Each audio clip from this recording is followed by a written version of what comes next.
सर्वबाधा विनिर्मुक्तो धनधान्य सुतान्वितः मनुष्यो मत्प्रसादेन भविष्यति न संशयः। जय श्री कृष्ण, जय श्री राधे श्याम, जय माता दी। प्रिय मित्रों, 30 जनवरी बृहस्पतिवार का दिन से माघ मास की गुप्त नवरात्र प्रारंभ हो रही है। यह गुप्त नवरात्र 6 फरवरी तक चलने वाली है, जो नवमी तिथि तक चलेगी। तो यह अवधि में, इस समय में हमें अवश्य भगवती का आराधना, भगवती का दर्शन, उपवास वगैरह अवश्य हमें करना चाहिए।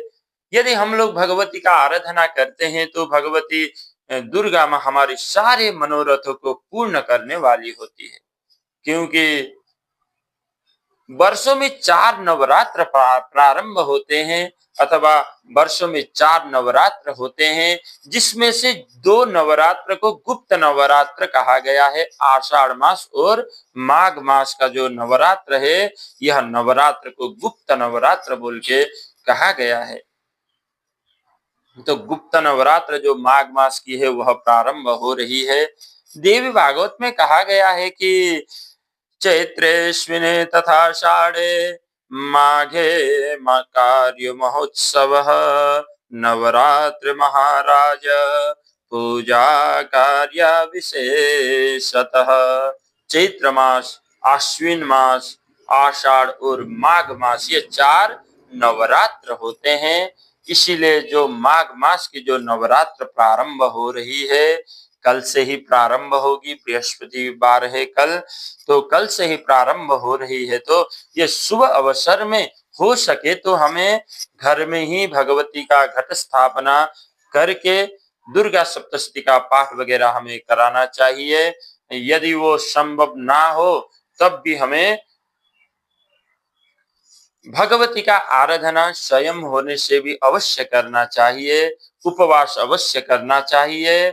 यदि हम लोग कुछ भी कर ना सके तब भी यह समय में हमें शुद्धता के साथ में रह करके भगवती का अवश्य आराधना करें। जो दुर्गा चालीसा है उसका नित्य पाठ करें। ऐसा करने से भी भगवती हमारे ऊपर में प्रसन्न होती है, क्योंकि कहा गया है कि सर्व बाधा विनिर्मुक्तो धनधान्य सुतान्वितः मनुष्यो मत प्रसादेन भविष्यति न संशयः। कहा गया है कि सर्व बाधा, भगवती क्या करती है, हमारी सभी बाधा को विनिर्मुक्त, बाधाओं को निवारण करने वाली है। भगवती हमारे जीवन के सारे अरिष्ट को नाश करने वाली है और धन धान्य इत्यादि को प्रदान करने वाली है। तो जो भी भगवती का शरण में जाएगा उसका सारा मनोरथ वगैरह भगवती माता पूर्ण करने वाली है।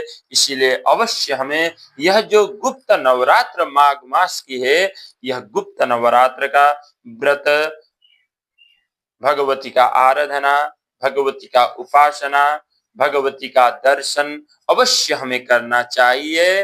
और नित्य प्रतिदिन हमें भगवती को जो घी का जो दीपक है, यह दीपक भगवती को जलाना चाहिए, अथवा भगवती को घी का दीपक अर्पित करना चाहिए।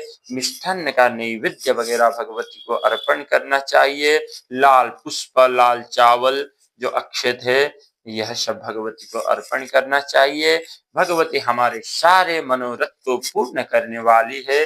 जय श्री कृष्ण, जय श्री राधे श्याम। आप सभी का दिन मंगलमय हो।